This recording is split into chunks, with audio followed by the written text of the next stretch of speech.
അതാണ് ഞാൻ സർക്കാർ ഇല്ലായ്മ എന്ന് പറഞ്ഞത്. മാർക്കറ്റിൽ വിലക്കയറ്റം ഉണ്ടാകുമ്പോൾ ഇടപെടേണ്ട സർക്കാർ ഏജൻസികൾ തികഞ്ഞ പരാജയമായി മാറിയിരിക്കുന്ന സാഹചര്യമാണ്. ശബരിമലയിലെ സ്വർണക്കൊള്ള 3 സുപ്രധാന നേതാക്കന്മാർ ജയിലിൽ പോയി. CPM-ന്റെ ഹൈക്കോടതി പറഞ്ഞത് ശ്രീകോവിലിന് മുന്നിലുള്ള ദ്വാരപാലക ശില്പം അത് കൊണ്ടുപോയി ഒരു കോടീശ്വരന് വിറ്റു കോടികൾ നേടിയെന്നാണ്. എന്നിട്ട് അതിന്റെ വ്യാജ മോൾഡ് ഉണ്ടാക്കി ചെമ്പിലുണ്ടാക്കി വെച്ചു. ഇത്രയും ഗുരുതരമായ കുറ്റകൃത്യം ചെയ്ത നേതാക്കൾക്കെതിരായി അച്ചടക്ക നടപടിയെടുക്കാൻ ഈ പാർട്ടി തയ്യാറായില്ല. അവർക്ക് പൂർണ്ണമായി കുടപിടിച്ചു കൊടുക്കുകയായിരുന്നു പിണറായി ഭരണം. അയ്യപ്പന്റെ സ്വർണം മോഷ്ടിച്ചവർക്ക് കുടപിടിച്ചു കൊടുക്കുകയായിരുന്നു. ആഗോള അയ്യപ്പ സംഗമത്തിന്റെ പേരിലും കവർച്ചയാണ് നടന്നത്. കവർച്ച അയ്യപ്പന്റെ പേരിൽ 2 പ്രാവശ്യമാണ് തുടർച്ചയായി. അവിടെ സ്വർണം മോഷ്ടിച്ചത് കൂടാതെ അയ്യപ്പ സംഗമത്തിന്റെ പേരിലും കൊള്ളയാണ് അവിടെ വ്യാപകമായി നടന്നത്. കോവിഡ് കാലത്ത് അതിനുശേഷവും മരുന്ന് വാങ്ങിക്കുന്നതിൽ കാലാവധി കഴിഞ്ഞ മരുന്നുകൾ വിതരണം നടത്തി കോടികളാണ് കൊള്ളയടിച്ചത്. ഏറ്റവും പ്രയാസം നിറഞ്ഞ സമയങ്ങളിലാണ് മനുഷ്യരെ കൊള്ളയടിച്ചത്. അവർക്ക് ഒരു വികസനവും മുന്നോട്ട് വയ്ക്കാനില്ല. വിഴിഞ്ഞം തുറമുഖമാണ് മുന്നോട്ട് വയ്ക്കുന്ന ആദ്യത്തെ വികസന കാര്യം. അത് ഉമ്മൻചാണ്ടിയുടെ കാലത്ത് മുഴുവൻ അനുമതികളും മേടിച്ച് എഗ്രിമെന്റ് വെച്ച് തറക്കല്ലിട്ട് നിർമ്മാണ പ്രവർത്തനം തുടങ്ങി കൗണ്ട് ഡൌൺ തുടങ്ങിയ പദ്ധതിയാണ്. അത് 6000 കോടി രൂപയുടെ റിയൽ എസ്റ്റേറ്റ് പദ്ധതിയാണെന്നും കടൽ കൊള്ളയാണെന്നും ആക്ഷേപിച്ച പിണറായി വിജയനാണ് ഇന്ന് അതിന്റെ ക്രെഡിറ്റ് അവകാശപ്പെടുന്നത്. ഗെയിൽ പൈപ്പ് ലൈൻ ഞങ്ങൾ കൊണ്ടുവന്ന സമയത്ത് അത് ഭൂമിക്കടിയിൽ ഒളിപ്പിച്ചു വെച്ച ബോംബാണെന്ന് പറഞ്ഞ ആള് വ്യവസായ മന്ത്രിയായി പിണറായി വിജയന്റെ മന്ത്രിസഭയിലിരിക്കുക. എന്നിട്ട് അതിന്റെ ക്രെഡിറ്റ് എടുക്കുകയാണ്. ഹൈവേയുടെ റീലിട്ട് നടന്നു. അവസാനം ഹൈവേ 150 സ്ഥലത്ത് പൊളിഞ്ഞു വീണപ്പോ ഞങ്ങൾക്ക് യാതൊരു പങ്കുമില്ല, ഇത് കേന്ദ്ര ഗവൺമെന്റിന്റെ ആണെന്ന് പറഞ്ഞ ആളുകൾ ഇപ്പൊ ഹൈവേയുടെ കാര്യത്തിൽ ക്രെഡിറ്റ് എടുക്കുകയാണ്. ഞാനൊരു കാര്യം ചോദിക്കട്ടെ, ഞങ്ങളുടെ കാലത്ത് ഞങ്ങൾ വിഴിഞ്ഞം തുറമുഖം കൊണ്ടുവന്നു, ഞങ്ങൾ കണ്ണൂർ വിമാനത്താവളം കൊണ്ടുവന്നു, കൊച്ചി മെട്രോ കൊണ്ടുവന്നു. ഇവര് 2016 മാനിഫെസ്റ്റോയിൽ പറഞ്ഞു ഞങ്ങൾ വന്നാൽ കോഴിക്കോടും തിരുവനന്തപുരത്തും മെട്രോ കൊണ്ടുവരുമെന്ന് പറഞ്ഞു. കഴിഞ്ഞ 10 കൊല്ലമായിട്ട് തിരുവനന്തപുരത്തും കോഴിക്കോടും മെട്രോ കൊണ്ടുവരാൻ ഒരു പ്രോജക്ട് റിപ്പോർട്ട് പോലും തയ്യാറാക്കാൻ പറ്റാത്ത കഴിവുകെട്ട ഗവൺമെന്റാണ് കഴിഞ്ഞ 10 കൊല്ലം കേരളം ഭരിച്ചത്. ഇവരുടെ കാലത്ത് എടുത്തു പറയത്തക്ക ഒരു വിശേഷവും ഒരു പ്രധാനപ്പെട്ട വികസന പദ്ധതികളും ഉണ്ടായിട്ടില്ല. കേരളത്തെ സാമ്പത്തികമായും അല്ലാതെയും തകർത്തു. വിദ്യാഭ്യാസ മേഖല വ്യാപകമായി തകർന്നു. മുഖ്യമന്ത്രി പ്രോഗ്രസ് കാർഡ് കൊണ്ടുവരികയാണ്. 1600 രൂപയുടെ പെൻഷൻ 2500 രൂപയൊക്കെയാണെന്ന് വാക്കുകൊടുത്തില്ലേ? ആ പാവങ്ങളെ കബളിപ്പിച്ചല്ലേ വോട്ട് മേടിച്ചത് 2021. എന്നിട്ട് 4.25 കൊല്ലക്കാലം ഒരു ചില്ലിക്കാശ് കൂട്ടിയില്ല. തെരഞ്ഞെടുപ്പിന് തൊട്ട് മുമ്പ് 400 രൂപ കൂട്ടി. അപ്പോഴും 2000 ആയിട്ടുള്ളൂ. റബ്ബറിന് 250 രൂപയാക്കാം എന്ന് പറഞ്ഞ് റബ്ബർ കർഷകരെ കബളിപ്പിച്ചു ഈ സർക്കാർ. തീരദേശത്ത് 12,000 കോടി രൂപയുടെ പാക്കേജ് പ്രഖ്യാപിച്ചു. Kasaragod package, Wayanad package, Idukki package, ഒന്നിനും പൈസ ചെലവാക്കിയില്ല. എല്ലാം ആളുകളെ കബളിപ്പിക്കുന്നതായിരുന്നു. പ്രഖ്യാപനങ്ങൾ മാത്രമായിരുന്നു. പ്രഖ്യാപനങ്ങളല്ലാതെ അതിന്റെ അപ്പുറത്തേക്ക് ഒന്നും നടന്നില്ല. 1,10,000 കോടി രൂപ കിഫ്ബിയിൽ ചെലവാക്കിയെന്ന് പറഞ്ഞു. 31,000 കോടിയാണ് 5 കൊല്ലം 6 കൊല്ലം കൊണ്ട് ചെലവാക്കിയത്, 7 കൊല്ലം കൊണ്ട് ചെലവാക്കിയത്. അത് 7 കൊല്ലത്തെ ബജറ്റിൽ നിന്നുള്ള തുകയാണ് 30,000 കോടി. അതെന്താ ഇത്ര പ്രത്യേകത? ഇതില്ലായിരുന്നെങ്കിലും PWD ഇറിഗേഷനും മറ്റ് ഡിപ്പാർട്ട്മെന്റുകളും ഈ വർക്കുകൾ ചെയ്യുമായിരുന്നു. 8,000 കോടി രൂപയുടെ ബാധ്യത കിഫ്ബിക്കുള്ളത് സർക്കാരിന്റെ തലയിലാണ്. സർക്കാരാണ് ആ ബാധ്യത തീർക്കേണ്ടത്, സോവറിൻ ഗ്യാരണ്ടി. പിന്നെ എന്താണ് ഇവരുടെ വികസന പ്രവർത്തനം നടത്തിയെന്ന് പറയുന്നത് എന്താണ്? മാത്രമല്ല ഇപ്പൊ ഡീലാണ് എല്ലാവരുമായും.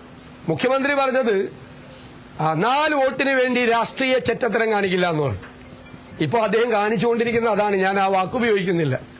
അതേ RSSുമായി ഡീലുണ്ടാക്കി, ഒരു വശത്ത് മറുവശത്ത് SDPI ഉണ്ടാക്കി, PDPI ഉണ്ടാക്കി. എല്ലാ വർഗീയവാദികൾ വാദം പറയുന്ന എല്ലാവരുമായും സന്ധി ചെയ്ത ഒരാളാണ് ശ്രീ പിണറായി വിജയൻ.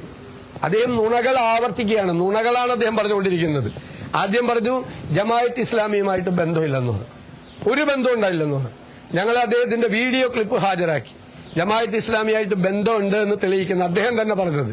രണ്ടാമത് RSSുമായി ബന്ധമില്ല എന്ന് പറഞ്ഞു. അതിനും മനോരമ ന്യൂസുമായി നടത്തിയ അഭിമുഖ സംഭാഷണം, ജോണി ലൂക്കോസുമായിട്ടുള്ള അഭിമുഖ സംഭാഷണത്തിൽ RSSുമായി ബന്ധമുണ്ടെന്ന് അദ്ദേഹം സമ്മതിച്ചു. നുണയല്ലേ പറഞ്ഞത് 2 കാര്യത്തിലും? പിന്നെ പറഞ്ഞു 18 മാസം ഉമ്മൻചാണ്ടിയുടെ കാലത്ത് പെൻഷൻ മുടങ്ങിയെന്ന് വലിയ നുണ പറഞ്ഞു മുഖ്യമന്ത്രി. അപ്പോൾ അദ്ദേഹം തന്നെ അംഗീകരിച്ച, അദ്ദേഹത്തിന്റെ മന്ത്രിസഭ അംഗീകരിച്ച 2016 ധവളപത്രം ഞങ്ങൾ പുറത്തു കൊണ്ടുവന്നു. ആ തോമസ് ഐസക് പുറത്തിറക്കിയ ധവളപത്രത്തിൽ കൃത്യമായി 3 മാസം സാങ്കേതിക തകരാറ് മൂലമാണ് പെൻഷൻ മുടങ്ങിയതെന്ന് കൃത്യമായി പറയുന്നുണ്ട്. ഇപ്പൊ 18 മാസം പെൻഷൻ മുടങ്ങിയത് അദ്ദേഹം കള്ളം പറഞ്ഞു. ഞാൻ 4,43,000 വീട് 5 കൊല്ലം കൊണ്ട് UDF കാലത്ത് പണിതു എന്ന് പറഞ്ഞപ്പോൾ അദ്ദേഹം 4,000 വീട് പണിതുള്ളെന്ന് പറഞ്ഞു. പച്ചക്കള്ളമാണ് പറഞ്ഞത്. അദ്ദേഹം പറഞ്ഞതുപോലെ അദ്ദേഹം പറഞ്ഞ വാക്ക് ഉപയോഗിക്കുകയാണെങ്കിൽ യമണ്ടൻ നോണ പറഞ്ഞു. മന്ത്രി AK ബാലന്റെയും മന്ത്രി ജലീലിന്റെയും അസംബ്ലിയിൽ തന്ന റിപ്പോർട്ട് ഞാൻ ഹാജരാക്കി. 4,43,000 വീട് ഉമ്മൻചാണ്ടിയുടെ കാലത്ത് പണിതിട്ടുണ്ട്. 10 കൊല്ലം കൊണ്ടാണ്. അന്ന് പണി തുടങ്ങിയ 50,000 വീടും കൂടി കൂട്ടിയിട്ടാണ് ഇവർ 5 ലക്ഷം പറഞ്ഞത്. യഥാർത്ഥത്തിൽ ഇവരുടെ കാലത്ത് 4.5 ലക്ഷം വീട് 10 കൊല്ലം കൊണ്ട് പണിയുകയും ഞങ്ങൾ 5 കൊല്ലം കൊണ്ട് 4,43,000 വീട് പൂർത്തിയാക്കുകയും 50,000 വീടിന് തുടക്കമിടുകയും ചെയ്ത്. അപ്പൊ ആരാണ് ഭവന നിർമ്മാണ പദ്ധതി ഏറ്റവും നന്നായി നടപ്പാക്കിയത്? അപ്പൊ ഇതെല്ലാം വളരെ വ്യക്തമാണ്. ജനങ്ങൾക്ക് ഇതെല്ലാം അറിയാം. അവര് പ്രതിസന്ധിയിലാണ്. ഈ ഗവൺമെന്റിന്റെ സർക്കാരില്ലായ്മയും അഴിമതിയും ശബരിമലയിൽ നടന്ന കൊള്ളയും എല്ലാം ഈ തെരഞ്ഞെടുപ്പിൽ ചർച്ചയാകും എന്ന കാര്യത്തിൽ യാതൊരു സംശയമില്ല. വയനാട് കോൺഗ്രസ് പറഞ്ഞ രണ്ടാമത് മേടിച്ചു എന്ന് പറഞ്ഞ ഭൂമി അതെവിടെയാണ്? KPCC പ്രസിഡന്റാണ് പറഞ്ഞത്. അത് രജിസ്ട്രേഷൻ ആവുമ്പോ അത് പറയും എവിടെയാണ് ഭൂമി. അതൊക്കെ പറയും. രജിസ്ട്രേഷൻ ആവുമ്പോ പറയും. അല്ല അതല്ല, രജിസ്ട്രേഷൻ ആവുമ്പോ പറയും. ഭൂമി കാണിച്ചു തരാം, കൊണ്ടൊന്ന് കാണിച്ചു തരാം. ഇനി ഞാൻ ഒരു കാര്യം കൂടി പറഞ്ഞുതരാം. ഈ വയനാട് ഉണ്ടാക്കിയത് ഒരു കഥയാണ്. ആ കഥ എന്തിനു വേണ്ടിയിട്ടാണെന്ന് കൂടി പറഞ്ഞുതരാം. രക്തസാക്ഷികളുടെ ഫണ്ട് പയ്യന്നൂരിൽ തട്ടിച്ചു. ഇന്നും കൂടി തെളിവ് വന്നിരിക്കുകയാണ്. 70 ലക്ഷം രൂപ സഹകരണ ജീവനക്കാർ കൊടുത്ത പൈസ കൂടി മുക്കി, കണക്കിൽ വന്നില്ല എന്ന് കുഞ്ഞകൃഷ്ണൻ ആരോപണം ഉന്നയിച്ചിരിക്കുകയാണ്. പയ്യന്നൂരിൽ MLA-ക്കെതിരായി CPM നേതാക്കൾക്കെതിരായി പാവപ്പെട്ട പാർട്ടിക്ക് വേണ്ടി ജീവത്യാഗം ചെയ്ത രക്തസാക്ഷിയുടെ ഫണ്ട് തട്ടിച്ചു. അഭിമന്യുവിന്റെ ഫണ്ട് തട്ടിച്ചു എന്നുള്ള ആരോപണം വന്നു. തിരുവനന്തപുരത്ത് വിഷ്ണുവിന്റെ രക്തസാക്ഷിയായ വിഷ്ണുവിന്റെ ഫണ്ട് തട്ടിച്ചു എന്നുള്ള ആരോപണം വന്നു. വിഷ്ണുവിന്റെ കുടുംബം മുഴുവൻ അത് ഫണ്ട് കട്ടെടുത്ത ആൾക്ക് ട്രിപ്പിൾ പ്രൊമോഷൻ നൽകി പാർട്ടിയിൽ. വിഷ്ണുവിന്റെ കുടുംബം കോൺഗ്രസിൽ ചേർന്നു. ഈ രക്തസാക്ഷി ഫണ്ട് യഥാർത്ഥത്തിൽ പാർട്ടിക്ക് വേണ്ടി ജീവത്യാഗം ചെയ്ത രക്തസാക്ഷികളുടെ ഫണ്ട് തട്ടിച്ചവരാണ് ശവംദീനികൾ. അത് മറച്ചു വെക്കാൻ വേണ്ടിയിട്ടാണ് വയനാട് കഥയായിട്ട് ഇറങ്ങിയത്. അല്ല, അതിനെന്താ കുഴപ്പം? പിരിച്ച പണം അല്ല, സ്ഥലം മേടിച്ച എന്താ കുഴപ്പം? സ്ഥലം മേടിക്കുകയല്ലേ ചെയ്ത്, അതിനെന്താ? അല്ല, അതൊക്കെ കണക്ക് KPCC പ്രസിഡന്റ് തന്ന. വീണ്ടും അതേ ചോദ്യം നിങ്ങൾ കൈരളിയിൽ നിന്ന് വന്നിട്ട് എല്ലാ ദിവസവും അതേ ചോദ്യം ചോദിക്കേണ്ട. KPCC പ്രസിഡന്റ് പിരിച്ച പണത്തിന്റെ ബാങ്കിൽ അക്കൗണ്ട് ക്ലിയർ ആയിട്ട് അക്കൗണ്ട് ഷീറ്റ് തന്ന. ഇനി എന്തെങ്കിലും കുറവുണ്ടെങ്കിൽ എന്നോട് ചോദിച്ചാൽ ഞാൻ തരാം. ഇനി വേറെ ആരെങ്കിലും ഉണ്ടോ? വേറെ ചോദിച്ചു. ഇനി വേറെ ചോദ്യം പറഞ്ഞു.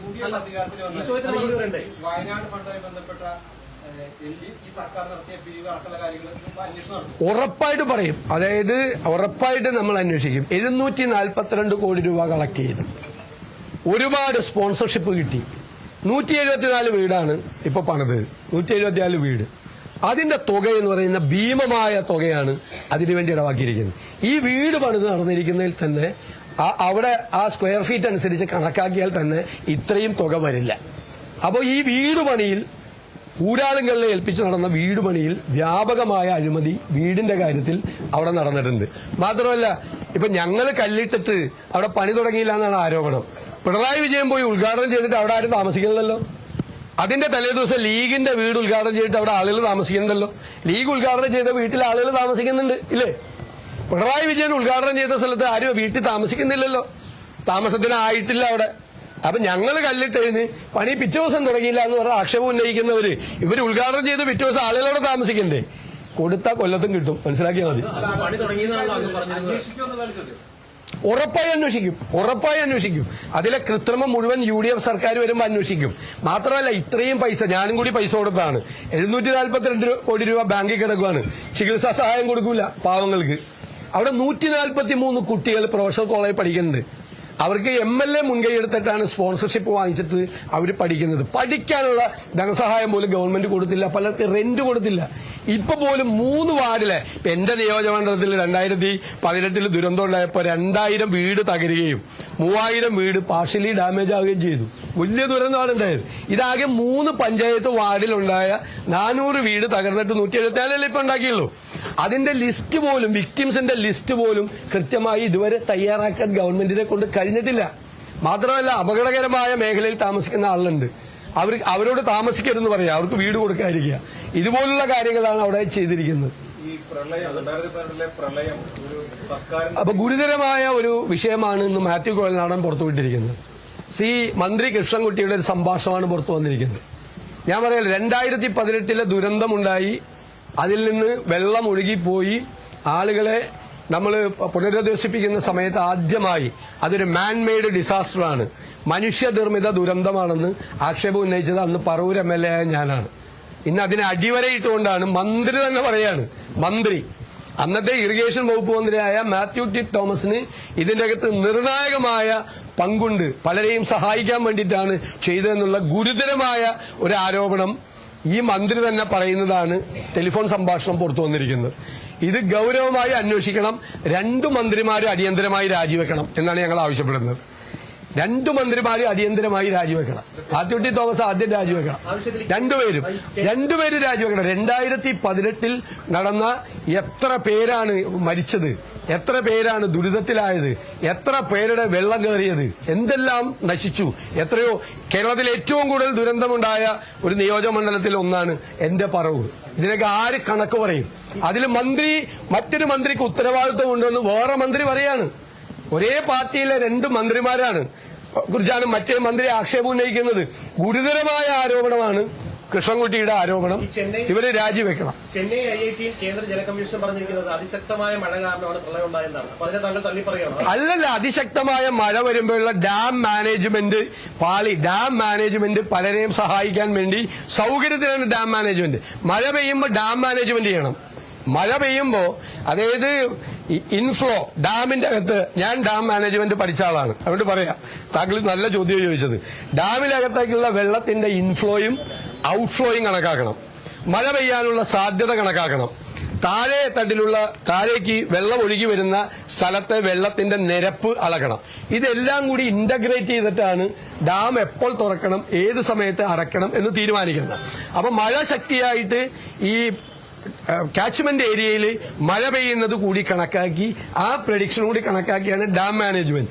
ഈ ഡാം മാനേജ്മെന്റ് പലരെയും സഹായിക്കുന്നതിന് വേണ്ടി അത് അട്ടിമറിച്ചു എന്നുള്ള ഗുരുതരമായ ആരോപണം ഈ മന്ത്രിസഭയിലെ ഒരു മന്ത്രി അന്നത്തെ മന്ത്രിക്കെതിരായിട്ട് ഉന്നയിച്ചിരിക്കുകയാണ്. അതിനെങ്ങനെ ഗൗരവമില്ലായിരിക്കണം? ഡാമിന്റെ കാര്യങ്ങൾ കൂടെ ഉൾപ്പെടുത്തിയായിരിക്കുമല്ലോ ചെന്നൈ IIT പഠനം നടത്തുന്നത്. അല്ലല്ല, ഇത് ഇവര് പറഞ്ഞതാണ്, കൃത്യമായിട്ട് പറഞ്ഞതാണ്. ഒരു മന്ത്രിയാണ് ആരോപണം ഉന്നയിക്കുന്നത്. നിങ്ങള് CPMന്റെ മാധ്യമങ്ങളിൽ നിന്ന് വന്നിട്ട് ഈ പിണറായി വിജയന്റെ മന്ത്രിസഭയിൽ മന്ത്രിയായിരിക്കുന്ന കൃഷ്ണൻകുട്ടിയെ നിങ്ങൾ തള്ളിപ്പറയാണ്. ഞാൻ കൃഷ്ണൻകുട്ടി പറഞ്ഞ കാര്യമാണ് പറയുന്നത്. ഞങ്ങൾ പറഞ്ഞ അതേ കാര്യമാണ് കൃഷ്ണൻകുട്ടി പറയുന്നത്.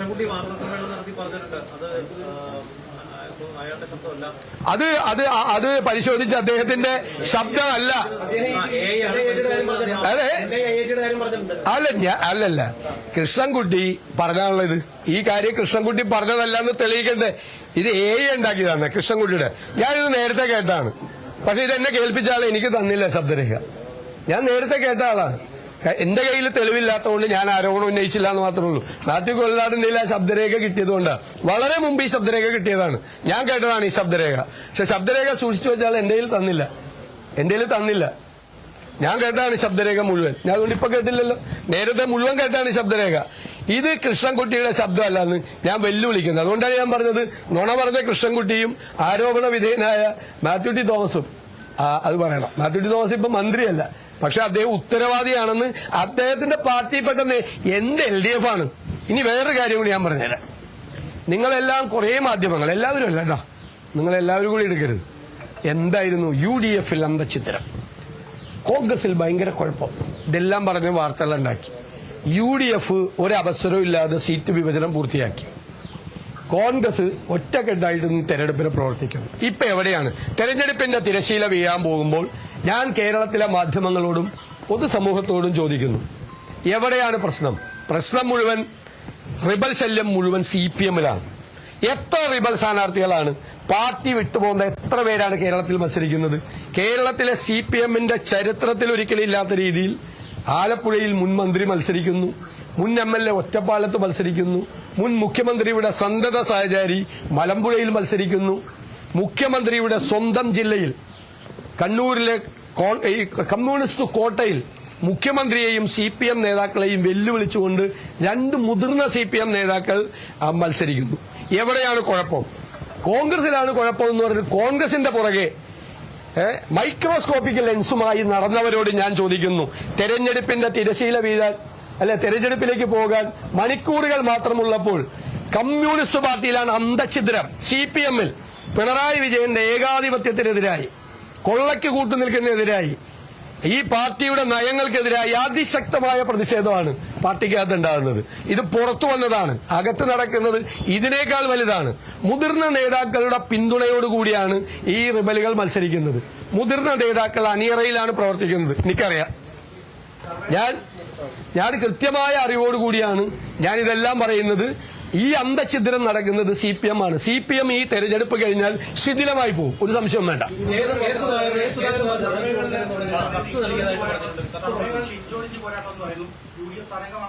അല്ല, അത് സർവേകള് തട്ടിക്കൂട്ടിയ സർവേകളും പെയ്ഡ് സർവേകളുമാണ് ഒപ്പത്തിനൊപ്പം എന്ന് പറയുന്നത്. ആ സർവേകളുടെ പഴയ പാർലമെന്റിലെ ഞാൻ എടുത്തു കാണിച്ചു തരാം. ഈ പറയുന്ന ഞാൻ അവരുടെ പേരൊന്നും പറയുന്നില്ല. അതിൽ വലിയൊരു സർവേ ഒപ്പത്തിനൊപ്പം ആണ്. ചെറിയ എഡ്ജ് LDF-നാണെന്ന് പറഞ്ഞ ആ സർവേക്കാര് പാർലമെന്റ് ഇലക്ഷനിൽ പറഞ്ഞത് കെ സുധാകരൻ തോക്കുമെന്ന്. കെ സുധാകരൻ 1 ലക്ഷം വോട്ടിനെ ജയിച്ചത്. അവര് പറഞ്ഞത് ശൈലജ ടീച്ചർ ജയിക്കും, ഷാഫി പറമ്പിൽ തോക്കുമെന്നാണ്. ഷാഫി പറമ്പിൽ 1.25 ലക്ഷം വോട്ടിനാണ് ജയിച്ചത്. അവര് പറഞ്ഞത് ശ്രീകണ്ഠൻ പാലക്കാട് 3-ാം സ്ഥാനത്ത് പോകുന്ന 85,000 വോട്ടിന്റെ ഭൂരിപക്ഷത്തിൽ ജയിച്ച് ശ്രീകണ്ഠൻ പാർലമെന്റിലിരിക്കുക. 2019 അതേ ചാനൽ ഒരു സർവേ നടത്തിയിട്ട് എറണാകുളത്ത് ഹൈബി ഈഡനെ P രാജീവ് തോപ്പിക്കുമെന്ന് പറഞ്ഞു. 2019 ഹൈബി ഈഡൻ P രാജീവിനെ തോപ്പിച്ചത് 1,60,60,000 വോട്ടിനാ. മനസ്സിലായ? ഈ തട്ടിക്കൂട്ടിയ സർവേയും പെയ്ഡ് സർവേയും വെച്ചുകൊണ്ട് ജനങ്ങളെ തെറ്റിദ്ധരിപ്പിക്കാൻ പറ്റണ്ട. അവർ തീരുമാനിച്ചിട്ടുണ്ട്. ഞാൻ പറഞ്ഞത് ജനങ്ങളുടെ സർവേയാണ്. 5 നാഷണൽ സർവേയിൽ 85 മുതൽ 90 സീറ്റ് വരെയാണ് UDF-ന് പറഞ്ഞിരിക്കുന്നത്, ഉറച്ച സീറ്റുകൾ. ബാക്കി 15 സീറ്റുകൾ ടൈറ്റാണെന്നാണ് പറഞ്ഞിരിക്കുന്നത്. UDF തരംഗമാണ്. ആ ടൈറ്റായ സീറ്റുകളും കൂടി നേടിയെടുത്ത് ഞങ്ങൾ 100-ലധികം സീറ്റുമായി അധികാരത്തിൽ വരും. അതാണ് ജനങ്ങളുടെ സർവേ. അതാണ് എന്ത് ഹീനമായ പരിപാടിയും CPM ചെയ്യും. ഹീനമായ എന്ത് ഏർപ്പാട് ചെയ്യും. കള്ളക്കത്താണ്. ഞങ്ങൾ DGP-ക്ക് പരാതി കൊടുത്തിട്ടുണ്ട്. അല്ലെന്നേ, DGP-ക്ക് പരാതി കൊടുത്തിട്ടുണ്ട്. ഞാൻ നിങ്ങളോടൊരു കാര്യം കൂടി പറയാണ്.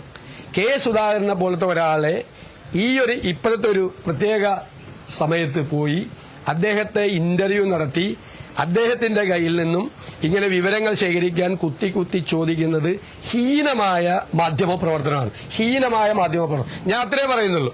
എനിക്ക് കാര്യങ്ങൾ നന്നായിട്ട് അറിയാവുന്നതാണ്.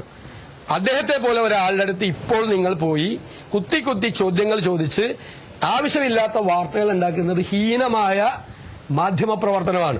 ഒരു മാധ്യമപ്രവർത്തകനും യോജിക്കാത്ത പരിപാടിയാണ് അദ്ദേഹത്തിന്റെ അടുത്ത് പോയി ഈ ചോദ്യങ്ങൾ ചോദിക്കുന്നത്. ഇത് ഞാനും KPCC പ്രസിഡന്റ് DGP-ക്ക് പരാതി കൊടുത്തിട്ടുണ്ട്. ഞങ്ങൾ കൊടുത്ത കത്താണെന്ന് പിണറായിയുടെ പോലീസ് അന്വേഷിച്ച് തെളിയിക്കട്ടെ. ഞങ്ങൾ എന്തിനാ കത്ത് കൊടുക്കണേ? ഞങ്ങൾ KPCC പ്രസിഡന്റ് മറ്റേ AICC പ്രസിഡന്റിനെയും ഇതൊക്കെ വെറുതെ വാർത്ത ഉണ്ടാക്കാൻ വേണ്ടി. തീർച്ചയായിട്ടും അല്ല. അദ്ദേഹം പ്രാർത്ഥിക്കാന്ന് പറഞ്ഞാൽ എന്താ? ഞാൻ നശിച്ചോളൊന്ന് പ്രാർത്ഥിക്കാന്നല്ലല്ലോ പറഞ്ഞത്. എനിക്ക് ഒരു ദോഷവും വരാതിരിക്കാൻ. കേൾക്ക്, നിങ്ങൾ ചോദിച്ച ചോദ്യത്തിനാണ് മറുപടി. VD സതീശൻ വനവാസത്തിന് പോവാന്ന് ചോദിച്ചാൽ അദ്ദേഹം പറയാ അതിനു വേണ്ടി അത് പോവാതിരിക്കാൻ വേണ്ടി അദ്ദേഹം എന്നോട് വിളിച്ച് ചൂടായ ആളാ ഞാനിത് പറഞ്ഞപ്പോ. കാരണം നീ അങ്ങനെ വൈകാരികമായിട്ട് പറയരുത്, നിന്നെ കേരളത്തിലെ കോൺഗ്രസിന് വേണ്ടാണ്, നീ അങ്ങനെ ഒരിക്കലും പറയരുത്, അങ്ങനെ രാഷ്ട്രീയത്തിൽ പറയരുത്, വൈകാര്യമായിട്ട് പറയരുത് എന്നെ ഉപദേശിച്ച എന്റെ ജ്യേഷ്ഠ സഹോദരനാണ് അദ്ദേഹം. നിങ്ങൾ പോയി ഈ അദ്ദേഹത്തിന്റെ അടുത്ത് പോയിട്ട് നടത്തുന്ന ഇപ്പോഴത്തെ മാധ്യമ പ്രവർത്തനം ഞാൻ എന്റെ ജീവിതത്തിലെ ഏറ്റവും മോശമായ ഭാഷ ഉപയോഗിക്കുന്നു. ഹീനമായ, നാണം കെട്ട, മനുഷ്യത്വരഹിതമായ മാധ്യമ പ്രവർത്തനമാണ്. അത് അവസാനിപ്പിക്കണമെന്ന് ഞാൻ നിങ്ങളോട് പറയുന്നു. അവസാനിപ്പിക്കണം. അത് മനസ്സിലാക്കിയാൽ മതി. അത്ര മനസ്സിലാക്കിയാൽ മതി. നീ വേറെ ചോദ്യം ചോദിച്ചോ. അതൊക്കെ അങ്ങോട്ടും ഇങ്ങോട്ടും ഒക്കെ പറയല്ലോ. ഞാനിത് രേവന്ത് റെഡ്ഡിയായിട്ട് എനിക്ക് ഇത് സംസാരിക്കാൻ പറ്റിയില്ല. ഞാൻ ആ മാനിഫെസ്റ്റോടെ വെച്ച് സംസാരിക്കുന്നത്. പിണറായി വിജയനെ കുറിച്ച് ഒന്നും പറയരുതെന്ന് ഞാൻ അഡ്വൈസ് ചെയ്തന്നെ. കാരണം എന്ന് വെച്ചാൽ അദ്ദേഹത്തോട് സൂക്ഷിച്ചു പറഞ്ഞില്ലെങ്കിൽ മലയാളത്തിലെ ഏറ്റവും മോശമായ വാക്കുകൾ പറയുന്ന ആളാണ്. താമരശ്ശേരി ബിഷപ്പിനെ നികൃഷ്ടജീവി എന്ന് വിളിച്ച് TP ചന്ദ്രശേഖരൻ 52 വെട്ടുവെട്ടി കൊന്ന ചന്ദ്രശേഖരനെ കുലംകുത്തി എന്ന് വിളിച്ച ഇന്ത്യൻ പാർലമെന്റിലെ ഏറ്റവും മികച്ച പാർലമെന്റേറിയനായ NK പ്രേമേന്ദ്രനെ പരനാറി എന്ന് വിളിച്ച 50 വർഷം കൂടെ നടന്ന കമ്മ്യൂണിസ്റ്റിനെ പരമചെറ്റ എന്ന് വിളിച്ച് മലയാള ഭാഷയ്ക്ക് ഒരുപാട് വാക്കുകൾ സംഭാവന ചെയ്ത ആളാണ് പിണറായി വിജയൻ. എനിക്ക് രേവന്ത് റെഡ്ഡിയോട് ഒന്ന് അഡ്വൈസ് ചെയ്യാം, അദ്ദേഹത്തോട് ഒരിക്കലും പിണറായി വിജയനെ പറ്റി ഒന്നും പറഞ്ഞത് തിരിച്ച് നിങ്ങൾ കേൾക്കാത്ത, ഭൂമി കേൾക്കാത്ത ഭാഷ വരും, തമാശ എന്നും അദ്ദേഹത്തോട് പറയണം എന്ന് വിചാരിച്ചാൽ പറ്റില്ല. അതാ പറഞ്ഞത്. അതാണ് ഞാൻ പറഞ്ഞത് അത്രേ പറഞ്ഞുള്ളൂ എന്നുള്ളത് ഭാഗ്യം. ഡാഷ് മോനെ എന്നേ പറഞ്ഞുള്ളൂ. അതിന്റെ അർത്ഥം എന്താ? ഡാഷ് മോനെ എന്ന് പറഞ്ഞു കഴിഞ്ഞാൽ എന്താ അർത്ഥം? എന്റെ അർത്ഥം ഒന്നും കൂടി സമനില തെറ്റിയിരിക്കുകയാണ് പുള്ളിക്ക്. മൊത്തത്തില് ഒന്നും കൂടി തെറ്റിയ ഡാഷും കൂടി പുള്ളി പൂരിപ്പിച്ചാണ്. എന്റെ ദൈവമേ, കേരളത്തിൽ എന്തൊരു നാണക്കേടായാലും രാജ്യം മുഴുവൻ ഈ കേരളം അപമാനത്തോടുകൂടി തലകുനിച്ച് നിൽക്കേണ്ടി വന്നേനെ. പദ്ധതിയുടെ കണക്കുകൾ പുറത്തുവിടാൻ കോൺഗ്രസ് നേതൃത്വം തന്നെ പറഞ്ഞിരുന്നു. അത് പുറത്തുവിടാൻ തയ്യാറാണ്. അതൊക്കെ ഞങ്ങൾ സൗകര്യമുള്ളപ്പോ ചെയ്തോളാം. പിന്നെ ഇല്ലില്ല, അതൊക്കെ ഞങ്ങൾ വേറെ ഏതെങ്കിലും വാർത്തകളുണ്ടോ? വേറെ ഏതെങ്കിലും ഉണ്ടോ? ഇല്ലില്ല. വേറെ ഏതെങ്കിലും വാർത്തകളുണ്ടോ? 2020 അവര് BJP ഭാഗത്തോട് ചേർന്നതോടുകൂടി അവരുടെ 75% പ്രവർത്തകരും തിരിച്ചു കോൺഗ്രസിൽ ചേർന്നു. ഈ അവര് ശുഷ്കമായവര് വടവൂട് പഞ്ചായത്ത് ഈ ബഫർ സോൺ അടക്കമുള്ള കാര്യങ്ങൾ പിന്നീട് ചെറിയ മാറ്റം വരുത്തിയിട്ടില്ല. അവര് ഇടുക്കിയിലെ ജനങ്ങളെ പീഡിപ്പിക്കാൻ ഈ LDFന്റെ മാനിഫെസ്റ്റോ നടപ്പാക്കിയ ഇടുക്കി, കോട്ടയം ജില്ലയുടെ കുറെ ഭാഗങ്ങൾ പത്തനംതിട്ട ജില്ലയിൽ നിന്ന് പാവപ്പെട്ട കുടിയേറ്റക്കാർ കുടിയൊഴിപ്പിക്കപ്പെടും. 10,000 ആളുകൾ. ഇവരൊരു മാനിഫെസ്റ്റോ തയ്യാറാക്കിയതാണ്. ചിരിച്ചിരിച്ച് മണ്ണ് വെപ്പും മാനിഫെസ്റ്റോ കണ്ട. ബഫർ സോണിനെതിരായി സമരം ചെയ്തതാണ്. ഇപ്പൊ അത് നാഷണൽ പാർക്കിന്റെയും വന്യജീവി സങ്കേതത്തിന്റെ അടുത്ത് മാത്രമേ ഉണ്ടായുള്ളൂ ഈ ബഫർ സോൺ. LDF മാനിഫെസ്റ്റോ അനുസരിച്ച് എല്ലാ വനങ്ങളുടെ അടുത്തും ബഫർ സോൺ വെച്ചേക്കുക. ബഫർ സോണിന്റെ ഇപ്പുറത്ത് മാനിപ്പുലേഷൻ സോൺ, ബഫർ സോൺ കൂടാതെ. മനസ്സിലായില്ലേ?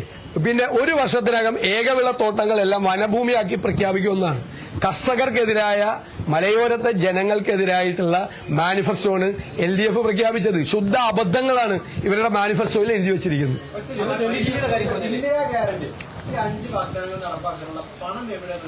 പണം ഞങ്ങൾ പറഞ്ഞല്ലോ, കേരളത്തിലെ ഗവൺമെന്റ് തകർത്ത് തരിപ്പണമാക്കിയിരിക്കുന്ന സമ്പദ് വ്യവസ്ഥയെ ഞങ്ങൾ മെച്ചപ്പെടുത്തും.